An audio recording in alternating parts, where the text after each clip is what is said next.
हर महादेव। दोस्तों, आप सभी कैसे हैं मित्रों। भगवान शिव की कहानी हुई है 4 अनमोल बातें अगर किसी मनुष्य के हृदय में बैठ जाए तो उसके जीवन में ना गरीबी टिकती है ना ही दुर्भाग्य। मित्रों, क्या आपने कभी सोचा है कि मेहनत करने के बावजूद कुछ लोगों के जीवन में दुख और अभाव क्यों नहीं जाते? क्यों इंसान बार बार अपने भाग्य को दोष देता है, जबकि सच्चाई यह है कि ऐसे कर्म होते हैं जो चुपचाप इंसान को ऊपर नहीं बल्कि गर्त की ओर ले जाते हैं। मित्रों, एक बार भगवान शिव की और माता पार्वती कैलाश में विराजमान थे। तभी माता पार्वती ने भगवान शिव से पूछा, हे प्रभु, मनुष्य के जीवन में दुर्भाग्य क्यों आता है? दुनिया में कुछ लोग ऐसे होते हैं जो 7 पीढ़ियों तक अमीर रहते हैं और कुछ लोग ऐसे भी होते हैं जो पूरी ज़िंदगी मेहनत करने के बाद भी पाई पाई के लिए तरसते हैं। आखिर ऐसा क्यों होता है? मनुष्य बार बार अपने भाग्य को दोष क्यों देता है? पार्वती की बात सुनकर भगवान शिव मुस्कुराए और बोले, हे देवी, आज आपने संपूर्ण जगत के कल्याण के लिए अत्यंत ही महत्वपूर्ण प्रश्न किया है। हे देवी, आज मैं आपको इस प्रश्न का उत्तर एक कथा के माध्यम से दूंगा। आप इस कथा को ध्यानपूर्वक सुनना। मित्रों, कथा शुरू करने से पहले मेरा आप सभी से अनुरोध है कि एक बार सच्ची श्रद्धा से कमेंट में हर हर महादेव अवश्य लिखें। मैं भगवान भोलेनाथ से प्रार्थना करती हूँ कि वो आप सभी पर अपनी कृपा बनाए रखें, आप सभी को हमेशा खुश रखें और आप सभी की मनोकामनाएं पूर्ण करें। फिर भगवान शिव कहते हैं, हे देवी, एक हरियाली से भरे गांव में एक बुजुर्ग दंपत्ति रहा करते थे। दोनों किसान थे।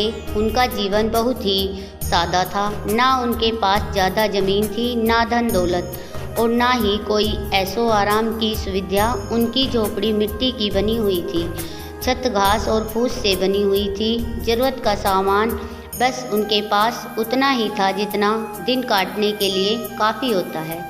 उस दंपत्ति की सबसे बड़ी खासियत यह थी कि उनकी कोई संतान नहीं थी, लेकिन इसके बावजूद भी वे दुखी नहीं रहते थे। वे एक दूसरे का सहारा बनकर जीवन जीते थे। बूढ़ा सुबह खेत या जंगल में काम कर जाता और बुढ़िया घर संभालती थी। दोनों मिलकर जो थोड़ा बहुत मिलता था उसी में संतोष करते थे।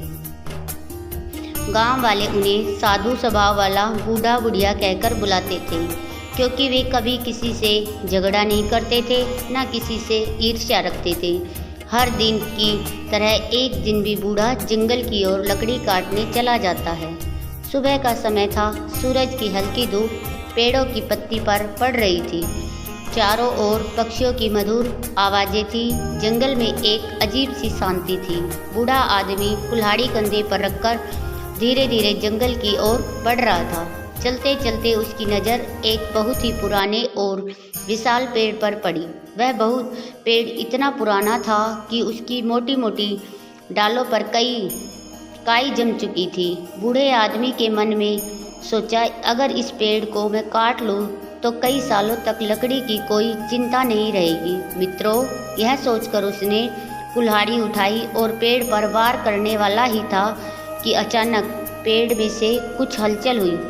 उस पेड़ की डालें और पत्तियां हिलने लगी और फिर एक गूंजदार आवाज़ सुनाई दी। वो पेड़ कहने लगा, अरे ओ बूढ़े आदमी, मेरी जान बख्श दो। मैं कोई साधारण पेड़ नहीं हूँ। तुम जो चाहोगे वह मैं तुम्हें दे सकता हूँ, बस मुझे काटो मत। मित्रों, यह सुनकर बूढ़ा एक पल के लिए डर जाता है। उसके हाथों से कुल्हाड़ी छूट जाती है। उसने इधर उधर देखा, लेकिन जंगल में कोई दिखाई नहीं दिया। तब उसे समझ में आया कि आवाज़ जरूर इसी पेड़ से आई है। मित्रों, डर के साथ साथ उसके मन में एक और नई भावना जाग उठी और वह भावना थी लालच की। उसने सोचा, अगर यह पेड़ सच बोल रहा है और मैं जो चाहूँ वह मांग सकता हूँ, तो क्यों ना मैं अपनी गरीबी ही दूर करवा लूँ। बूढ़े आदमी ने हिम्मत करके पेड़ से कहा, अगर तुम सच में इच्छाएं पूरी कर सकते हो तो मुझे अमीर बना दो। मैं गरीब गरीबी से थक चुका हूँ। पेड़ की पत्तियाँ फिर से हिली और वह पेड़ बोला, ठीक है, तुम घर जाओ, तुम्हारी हर इच्छा पूरी होगी। जो भी तुमने कभी चाहा होगा वह सब कुछ तुम्हें मिलेगा। मित्रों, यह सुनते ही बूढ़ा आदमी खुशी से भर जाता है। वह कुल्हाड़ी वहीं छोड़ तेजी से अपने घर की ओर भागता है। उसके मन में तरह तरह के ख्याल आ रहे थे। अगर सच में ऐसा हुआ तो मेरी और मेरी बुढ़िया की तो ज़िंदगी ही बदल जाएगी। दर्शक मित्रों, जब वह अपने घर पहुंचता है तो उसकी आंखें वहां का नज़ारा देखकर फटी की फटी रह जाती है। जहां पहले एक टूटी फूटी झोपड़ी थी, वहां एक बहुत ही सुंदर और चमकदार मकान खड़ा था। मकान के अंदर तरह तरह के सुख साधन मौजूद थे। सोने चांदी के बर्तन थे, अनाज से भरे भंडार थे, कपड़े बिस्तर सब कुछ नया। इतना ही नहीं, बाहर आंगन में गाय बंधी थी, घोड़े और भैंस बंधे थे। धन इतना था कि गिनती करना मुश्किल था। बुढ़िया यह सब देखकर हैरान रह गई। वह घबराकर बोली, पिया जी, यह सब कहाँ से आया है? तब बूढ़े ने जंगल की पूरी कहानी उसे सुना दी। यह सुनकर बुढ़िया पहले तो डर गई, फिर खुशी से भरकर बोली, दोनों ने पहली बार महसूस किया कि गरीबी का बोझ उनके सिर से उतर गया है। कुछ दिनों तक दोनों बहुत खुश रहे। अब उन्हें मेहनत की चिंता न थी। दोस्तों, याद रखना, जब इंसान गरीब होता है तो उसे सिर्फ पेट भरने की चिंता होती है, लेकिन जैसे ही उसके पास कहीं से धन आ जाता है तब उसका मन ज़्यादा कमाने में लग जाता है। क्योंकि लालच एक ऐसी चीज़ है कि साधारण जीवन और संतोष में रहने वाला व्यक्ति भी इसके जाल में आसानी से फंस जाता है। लालच हमेशा डर के साथ आता है, लेकिन वह इंसान को मीठे सपने दिखाकर आगे बढ़ाता है। दोस्तों, बूढ़ा और बुढ़िया अब गरीब नहीं थे। जादुई पेड़ की कृपा से उनके पास धन दौलत की कोई कमी न थी। सुंदर मकान था, सोने चांदी के बर्तन थे, गाय भैंस अनाज सब कुछ भरपूर था। कुछ दिनों तक दोनों बहुत खुश रहे, लेकिन इंसान का मन अजीब होता है। जब तक कुछ नहीं होता तब तक वही सबसे बड़ी चीज़ लगती है, और जब मिल जाता है तब उसकी कीमत कम लगने लगती है। अमीरी मिलने के कुछ ही दिन बाद बुढ़िया के मन में एक नई सोच ने जन्म लिया। एक दिन वह बूढ़े से कहने लगी, पिया जी, सिर्फ अमीर होने से क्या होता है? लोग अमीर को देखकर जलते हैं, लेकिन उसे इज्जत नहीं देते। असली इज्जत तो सत्ता से मिलती है। आपने देखा होगा कि अमीर आदमी भी राजा के सिपाही के सामने सिर झुकाता है। बूढ़ा आदमी चुपचाप उसकी बातें सुन रहा था। वह खुद भी महसूस कर रहा था कि अब धन मिलने के बाद मन किसी और चीज़ की ओर भागने लगा है। बुढ़िया ने कहा, अगर तुम सिपाही बन जाओ तो सब तुम्हें सलाम करेंगे, कोई तुम्हें नज़र उठाकर नहीं देखेगा। जाओ, उस पेड़ के पास फिर से जाओ और उससे कहो कि वह तुम्हें एक सिपाही बना दे। बूढ़ा आदमी थोड़ी देर चुप रहा। उसे डर भी लग रहा था, लेकिन लालच और इज्जत की चाह पर डर भारी पड़ गया। अगले दिन वह फिर कुल्हाड़ी उठाकर जंगल की ओर चल पड़ा। जैसे ही वह जादुई पेड़ के पास पहुंचा, उसने कुल्हाड़ी उठाई और पेड़ से बोला कि मैं तुम्हें काटने आया हूँ। तभी पेड़ की वही गूंजती हुई आवाज़ सुनाई दी। पेड़ बोला, अरे बूढ़े आदमी, अब तुम क्यों आए हो? अब तुम्हें मुझसे क्या चाहिए? तब बूढ़े आदमी ने कहा, मुझे आप एक सिपाही बना दीजिए। पेड़ ने बिना कुछ कहे पत्तियाँ हिलाई और बोला, ठीक है, तुम घर जाओ, भगवान तुम्हारी सहायता करेंगे। बूढ़ा आदमी घर लौट आया। अगले ही दिन वह राजा का सिपाही बन गया। उसके नीचे कई सिपाही काम करने लगे, लेकिन जो सपना उसने देखा था वैसा कुछ भी नहीं हुआ। सिपाही लोग उससे डरने या सम्मान देने की जगह उसे डांटने लगे। उसके ऊपर जो अधिकारी थे वे भी उसे लगातार डांटते रहते। वे उसे अपने लिए अच्छे अच्छे काम ढूंढने और जरा सी देरी या गलती होने से गुस्सा और चिल्लाने लगते। दर्शकों मित्रों, एक दिन तो हालत यह हो गई कि सिपाही ने उसे चारों ओर से घेर लिया और मारने के लिए दौड़ पड़े। बूढ़ा आदमी डर के मारे कांप गया। जब वह घर लौटा तो उसने बुढ़िया को सारी बात बता दी। बुढ़िया बोली, अगर ऐसी हालत है तो सिपाही बनकर क्या फ़ायदा, जिसे कोई इज्जत ही ना दे। तुम सत्ता में हो, लेकिन अधिकार किसी और के हाथ में है। दोस्तों, अब बुढ़िया के मन में एक और नई इच्छा पैदा हो गई। वह कहने लगी, अगर तुम मकान मालिक बन जाओ तो कैसा रहेगा। मकान मालिक की बात सब सुनते हैं, वह जैसा चाहे वैसा कर सकता है। बूढ़े ने फिर से जंगल जाने की तैयारी की। अब उसे पेड़ के पास बार बार जाना गलत नहीं लगता था। उसे लगता कि यह तो मेरा हक है। जैसे ही उसने कुल्हाड़ी उठाई, उसी पेड़ में से फिर आवाज़ आई, बूढ़े आदमी, अब तुम्हें क्या चाहिए। बूढ़ा बोला, मुझे मकान मालिक बना दो। पेड़ ने कहा, ठीक है, घर जाओ। दोस्तों, घर लौटते ही वह मकान मालिक बन गया। अब उसके पास कई मकान थे। लोग किराए पर रहने के लिए उससे हाथ जोड़ते थे, कुछ समय के लिए उसे मकान मांगते। अब सब कुछ ठीक था, लेकिन कुछ ही दिनों बाद बुढ़िया फिर से कहने लगी, पिया जी, इस आराम से क्या होगा। मकान मालिक तो बहुत लोग होते हैं। अगर तुम कोतवाल बन जाओ तो लोग तुमसे जलेंगे और डरेंगे भी और तुम्हारी इज्जत करेंगे। बूढ़े के मन में अब कोई रोक न बची थी। वह फिर से जंगल गया। पेड़ ने फिर पूछा, अब क्या चाहिए। तब बूढ़ा बोला, मुझे कोतवाल बना दो। पेड़ ने वही जवाब दिया, ठीक है, तुम घर जाओ। सिर्फ दर्शक मित्रों, अब वह कोतवाल बन गया। कुछ दिन बाद बुढ़िया ने फिर से कहा, कोतवाल कोई बहुत बड़ी बात नहीं है। अगर तुम सेनापति बन जाओ तो तुम्हें सबसे ऊंचा दर्जा मिल जाएगा। सब लोग, यहाँ तक कि कोतवाली भी तुम्हारी इज्जत करेंगे। मित्रों, यह सुनकर एक बार फिर बूढ़ा आदमी उसी पेड़ के पास गया। हर बार की तरह उसने फिर कहा, मुझे सेनापति बना दो। पेड़ ने इस बार भी उसकी बात मान ली।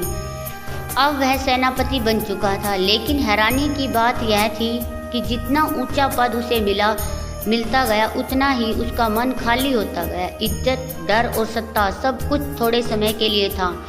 मन को कहीं भी चैन न मिला। दोस्तों, याद रखना, इज्जत अगर मन से ना मिले तो पद से भी नहीं मिलती।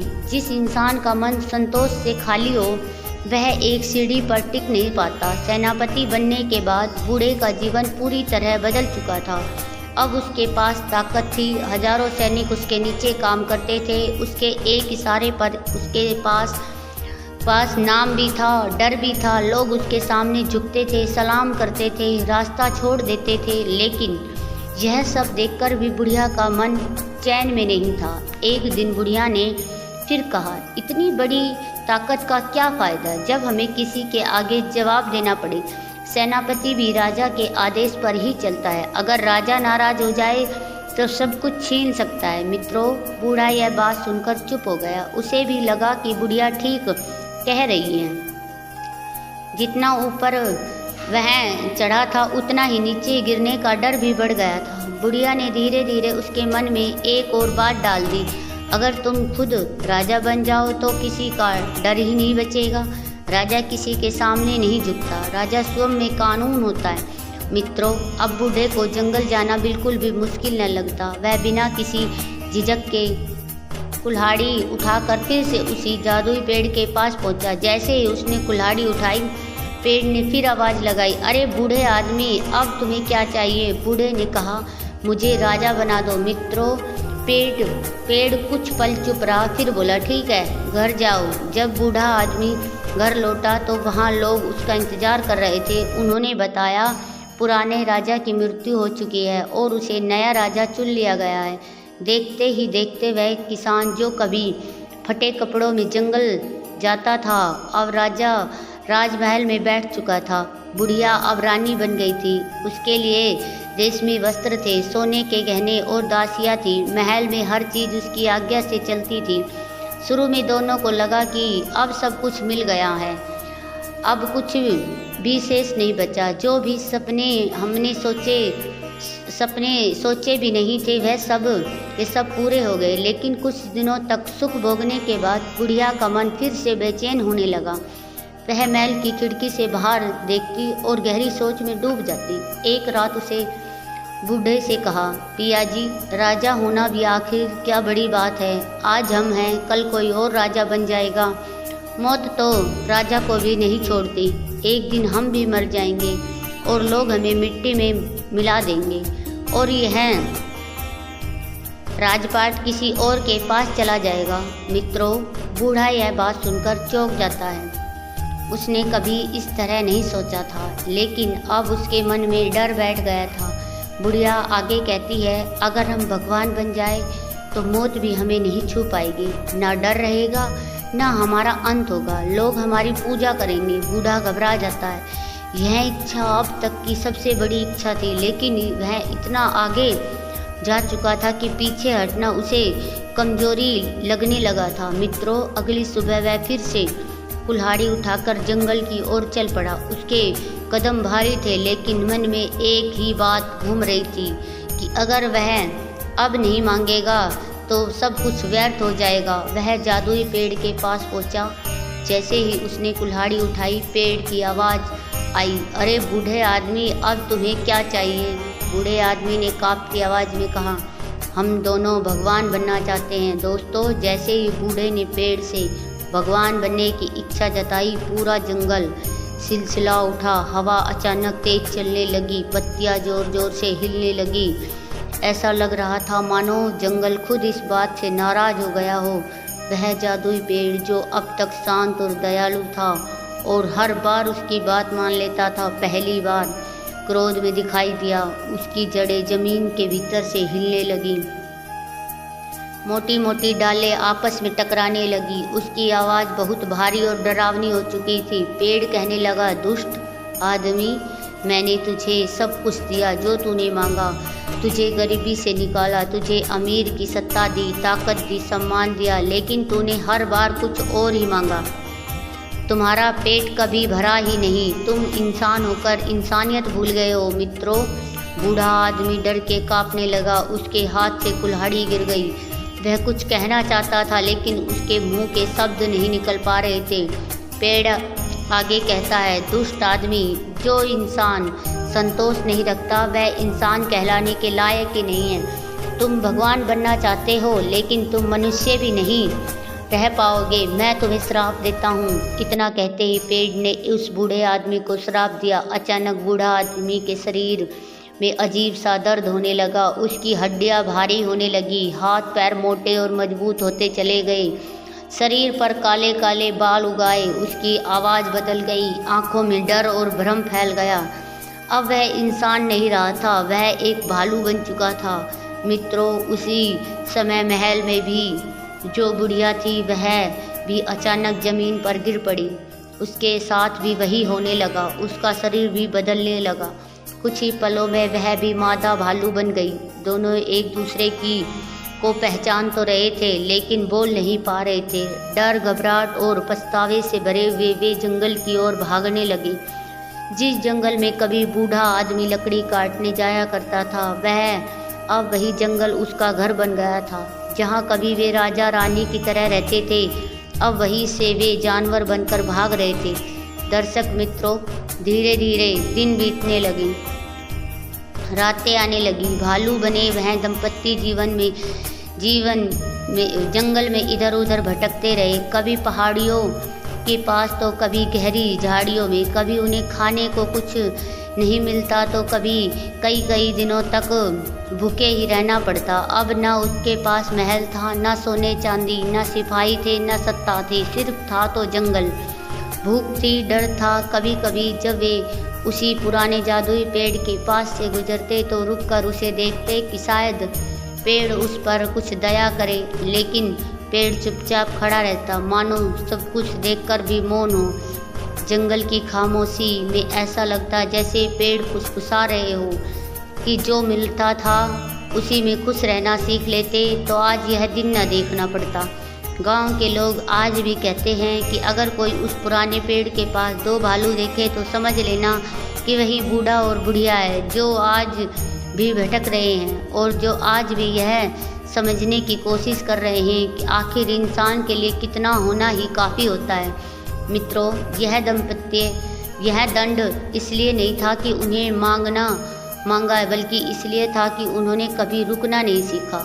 जादुई पेड़ ने उन्हें यह सिखाया कि जो इंसान हमेशा ऊपर ही देखता रहता है, वह नीचे क्या है यह देखना भूल जाता है और जब ज़मीन छूट जाती है तो इंसान फिर गिरता ही नहीं, अपनी पहचान भी खो देता है। इस तरह लालच की आग में जलता हुआ वह दाम्पत्य मनुष्य से जानवर बन गया और जंगल में भटकते भटकते वे खुद अपने जीवन की सबसे बड़ी भूल को समझने लगे कि संतोष छोड़ने वाला इंसान अंत में सब कुछ खो देता है। मित्रों, फिर भगवान शिव कहते हैं, देवी अब मैं तुम्हें एक कथा और सुनाता हूँ। एक छोटे से गांव में एक बहुत ही गरीब स्त्री रहती थी। उसके पास ना जमीन थी, ना धन था और ना ही कोई सराया। उसकी दुनिया बस एक छोटी सी झोपड़ी और उसकी एक नन्ही सी बेटी तक सीमित थी। वही बेटी उसकी सबसे बड़ी पूंजी थी। माँ मेहनत मजदूरी करके जैसे तैसे घर चलाती थी। कभी खेतों में काम करती, कभी लोगों के घर बर्तन मांजती, तो कभी अनाज साफ करने का काम करती। जो थोड़ा बहुत मिलता था उसी में माँ बेटी पेट भर खा लेती। वह गरीब थी लेकिन घर में झगड़ती नहीं थी। माँ और बेटी दोनों एक दूसरे से बहुत प्रेम करती थी। वह लड़की स्वभाव से बहुत भोली और सच्ची थी। वह कभी झूठ नहीं बोलती थी और ना किसी का बुरा सोचती थी। गांव के लोग भी उसे प्यार करते थे क्योंकि वह सबसे मीठी बोली में बात करती थी। एक दिन माँ को कहीं बाहर जाना पड़ा। घर में बस थोड़े से चावल बचे थे। माँ ने उन चावलों को एक थाली में डालकर धूप में सुखाने के लिए रख दिया और अपनी बेटी से कहा, बेटी मैं थोड़ी देर में लौट आऊँगी, तब तक इन चावलों की रखवाली करना, कहीं पक्षी खा ना जाए। लड़की थाली के पास बैठ जाती है। वह कभी हाथ हिलाकर पक्षी को उड़ाती तो कभी उन्हें प्यार से भगाती। धूप हल्की हल्की तेज हो रही थी। थोड़ी देर बाद एक अजीब सा कौवा उड़ता हुआ वहाँ आता है, थाली के पास बैठ जाता है। लड़की ने ऐसा कौवा पहले कभी नहीं देखा था। उसके पंख सोने जैसे चमक रहे थे, चोंच चांदी की तरह थी और पैर तांबे के जैसे दिखाई दे रही थी। कौवा हंसते हुए चावल खाने लगा। यह देखकर लड़की को बहुत दुख हुआ।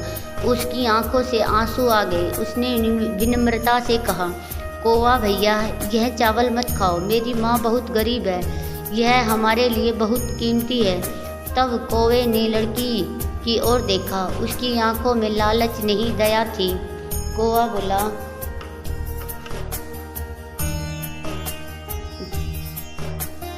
बोला, डरो मत बेटी, मैं तुम्हें इन चावलों की कीमत देकर जाऊंगा। कल सुबह सूरज निकलने से पहले गांव के बाहर बड़े पीपल के पेड़ के पास तुम आ जाना। मित्रों, यह कहकर वह उड़ जाता है। लड़की हैरान रह जाती है। वह घर जाकर माँ को सारी बात बता देती है।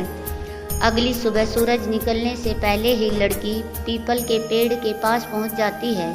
जब उसने ऊपर देखा तो उसकी आंखें खुली की खुली रह गई। पीपल के पेड़ की ऊंचाई पर पत्तों के बीच एक छोटा सा महल बना हुआ था। वह महल सोने की तरह चमक रहा था।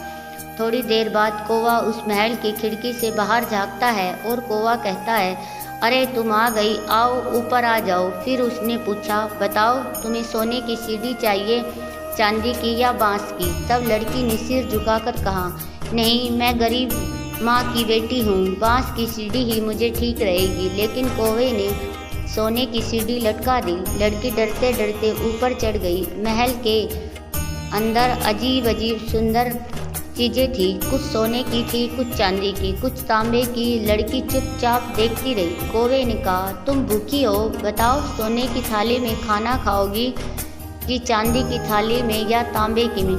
लड़की ने फिर वही कहा कि मुझे तांबे की थाली में ही ठीक रहेगा। लेकिन कौवे ने उसे सोने की थाली में भोजन परोसा। खाने के बाद कौवा तीन बक्से लेकर आया, एक बड़ा, एक मध्यम और एक छोटा। कौवा बोला, इनमें से तुम एक बक्सा चुन लो, अपनी माँ को दे देना। लड़की ने बिना सोचे समझे सबसे छोटा बक्सा उठा लिया। उसने कौवे को धन्यवाद दिया और नीचे उतर आई। मित्रों, घर पहुंचकर माँ और बेटी ने वह बक्सा खोला तो उसके अंदर बहुत सारा सोना था। उस सोने को पाकर उसकी गरीबी दूर हो गई। यह सब इसलिए हुआ था क्योंकि लड़की के मन में लालच नहीं था, केवल सच्चाई थी। वह अपनी हैसियत के हिसाब से ही मांग रही थी। मित्रों, उसी गांव में जहां वह गरीब और विनम्र माँ और बेटी रहती थी, वहीं एक और स्त्री रहती थी। वह स्त्री भी गरीब थी, लेकिन उसके स्वभाव में एक बड़ी कमी थी। उसे हमेशा दूसरों से जलन होती रहती थी। उसके पास भी एक बेटी थी, पर वह बेटी बहुत ही घमंडी और जिद्दी थी। छोटी छोटी बातों पर उसे गुस्सा आ जाता था। ऊंची आवाज़ में बोलना और खुद को दूसरों से बेहतर समझना उसकी आदत बन चुकी थी। जब उस स्त्री ने देखा कि पड़ोस की गरीब माँ और उसकी बेटी अचानक अमीर हो गई है, तो उसका मन जल उठा। वह दिन रात यही सोचने लगी कि आखिर इनके पास इतना धन कहाँ से आया और हम क्यों वैसे की वैसे गरीब रह गए। पहले तो उसने मीठी बातों में उनसे पूछने की कोशिश की, लेकिन जब बातों से कुछ पता नहीं चला तो उसने चोरी छिपे उनका भेद जान लिया कि वे अमीर कैसे हुए।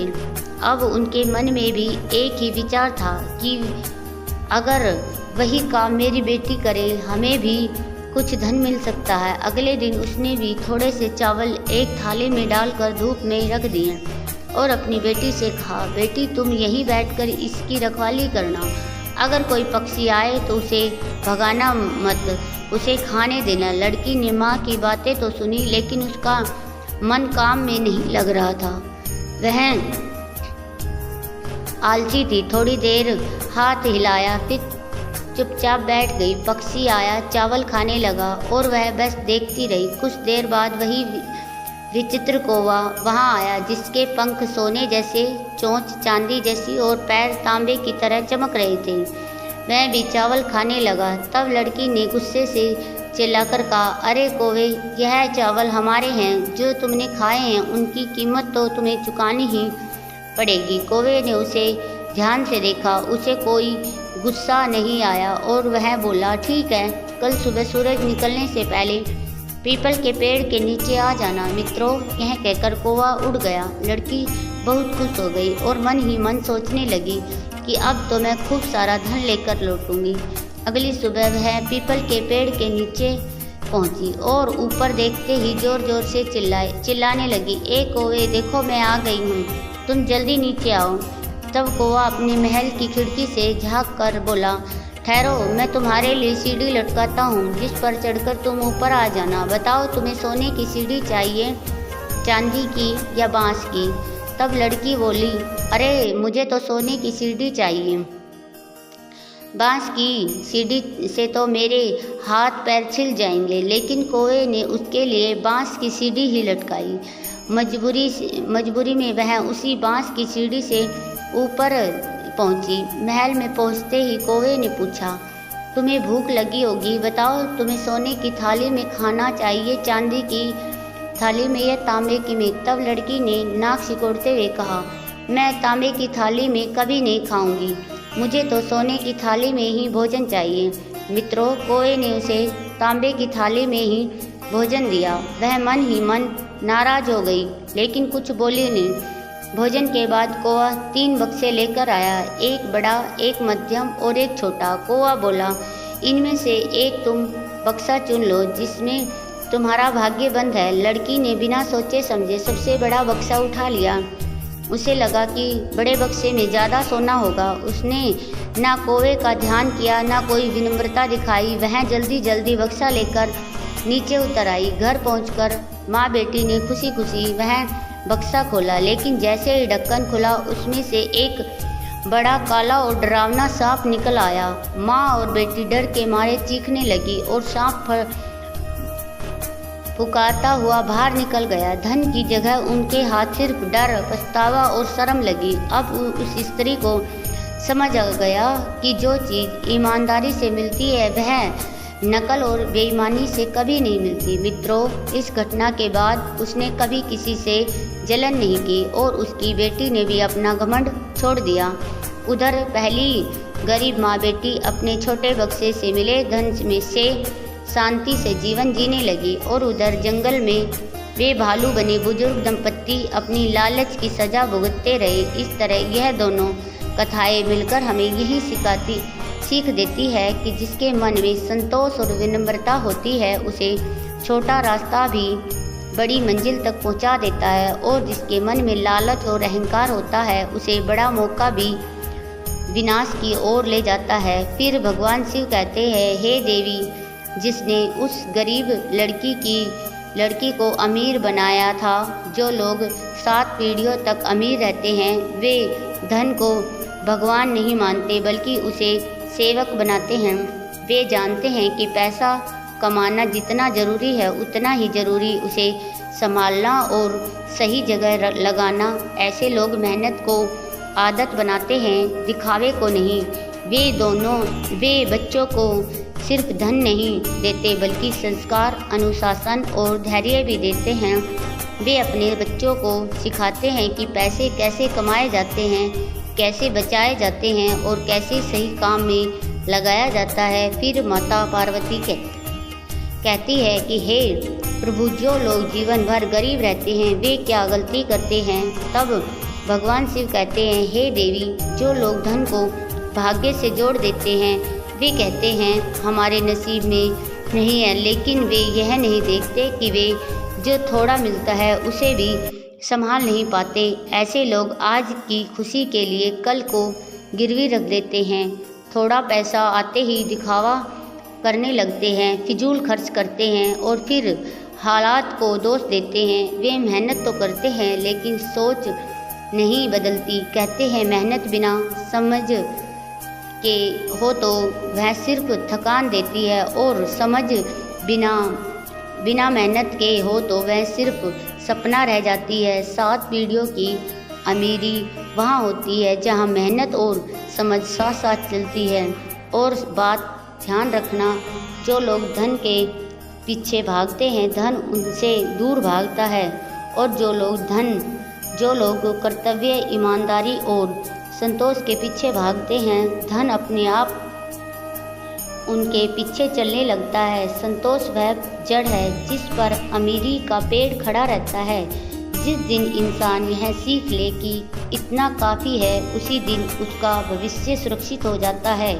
याद रखना, जो लोग आज को समझदारी से जीते हैं वही कल को अमीर बनते हैं, और जो लोग सिर्फ आज भोगने में लगते हैं वे कल तरसते हैं। मित्रों, लोग अक्सर यह 4 बातें अपने जीवन में धारण कर ले या जीवन भर याद रखे तो कभी दुखी नहीं रहते। पहली बात, कमाई से पहले सोच ठीक करो। बहुत से लोग पैसा ही जीवन की मंजिल मान लेते हैं, फिर वे हर काम इसी हिसाब से करने लगते हैं। जल्दी पैसा, ज़्यादा पैसा, दिखाने वाला पैसा। समस्या कब आती है? जब पैसा लक्ष्य बन जाता है तो इंसान जल्दबाजी करता है, गलत निर्णय लेता है और फिर नुकसान होता है। सही बात तो यह है कि पैसा जीवन को व्यवस्थित करने का साधन है।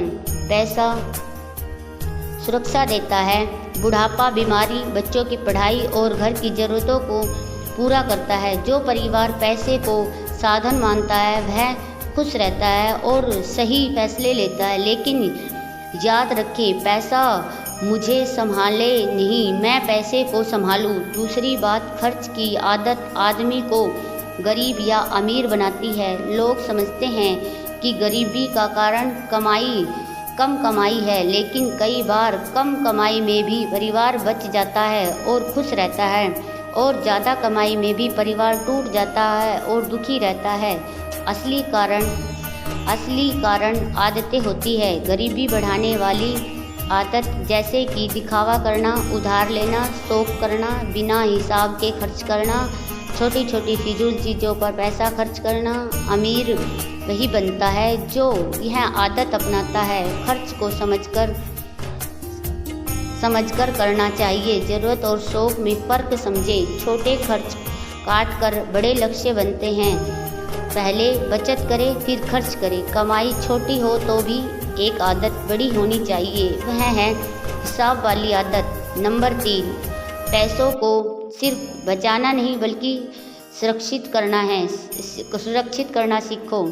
बहुत से लोग कहते हैं कि हम बचत कर लेते हैं, लेकिन बचत अगर सही तरीके से नहीं रखी जाए तो वह भी उजड़ जाती है। जैसे कि बीमारी में, शादी ब्याह में, किसी गलत आदमी की संगत में, गलत जगह में फंस जाने पर, या महंगाई ने धीरे धीरे उसका दम तोड़ देती है। बचाने का मतलब है पहले आपातकालीन पैसा यानी इमरजेंसी के लिए बचा कर रखना, फिर कर्ज बढ़ाने से बचा कर रखना, कमाई का एक हिस्सा भविष्य के लिए तय करके रखिए, भरोसेमंद और ईमानदार वाले तरीके से बचत और निवेश कीजिए जो आपके लिए सही हो। याद रखना, पैसा कमाना मेहनत है और पर पैसा बचा कर रखना बुद्धि है। नंबर 4, चार पीढ़ियों की अमीरी धन से नहीं संस्कार से चलती है। 7 पुश्तों की अमीरी का असली राज यही है कि वे अपने बच्चों को सिर्फ पैसा नहीं देते,